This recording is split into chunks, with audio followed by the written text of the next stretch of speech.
Has anyone ever broken a bone? If you have, you probably know how long and painful recovery can be. You get knocked down and you can't get back up on your own. Literally, in some cases, if you broke your leg. Understanding that it's okay to need help is an important thing to accept. When I first broke my first bone, it was my ankle, and it was 2 years ago.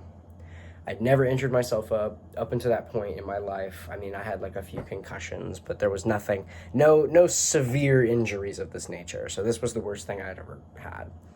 I had a surgery scheduled that was like the surgery of my dreams. I had gotten denied 3 times for it, and it was to help my self-esteem, and it took me forever to get this surgery scheduled, and it was scheduled 3 days prior to when I broke my ankle.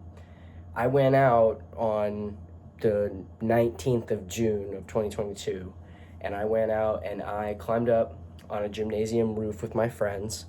I have a generalized anxiety disorder and panic disorder, and when I got up there, I didn't realize I had a fear of heights until I was already on the roof. So I'm on this roof, I'm pretty panicked, I'm nervous, and we decide, okay, it's time to get down after we've hung out for some time. And we're looking around, and I'm looking at the way down, and I see this big metal cage, and I go, damn, I don't want to hit my head on that.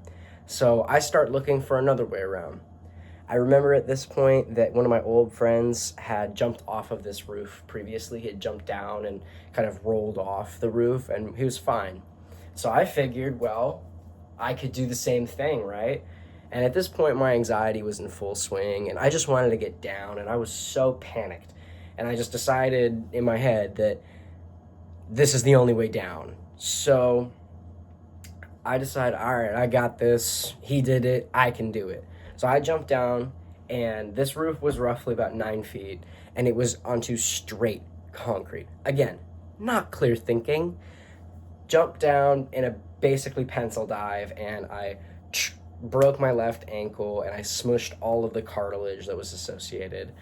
So I tried to call my parents. I was screaming. I was like, oh shit, it's broken. Please excuse my profanity. So I called my parents, and I was unable to hobble or jump or crawl my way to the car, so we had to call an ambulance.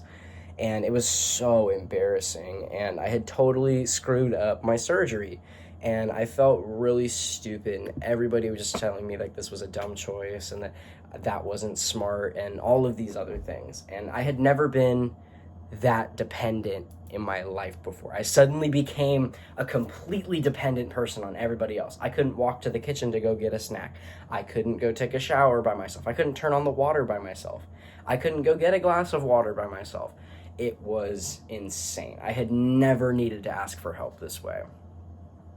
And eventually I healed. I took the you're dumb. I took the that was stupid. I took all of that, and I thought, and I realized that was just something that happened to me. I made a dumb choice, and I accepted the choice, and I took the consequences of said choice, and eventually I got my surgery a few months later. And when I did get my surgery, I actually knew how to be dependent, because I was once again put in that I need help situation because of my surgery. So I learned how to ask for help when I broke my ankle, and then I knew how to ask for help when I had my surgery. So to wrap this up, we all get knocked down, whether it be from a broken bone, a breakup, a great loss of ours, something close to us. It happens to everybody. Sometimes our pride and our ego gets in the way of accepting when we have been knocked down, and can be. Other times, we don't know how to get back up when we've been knocked down. I don't know how to get back up sometimes. What is important is that we accept and ask for help when we get knocked down. It happens to us all. We need to help lift each other back up. Thank you.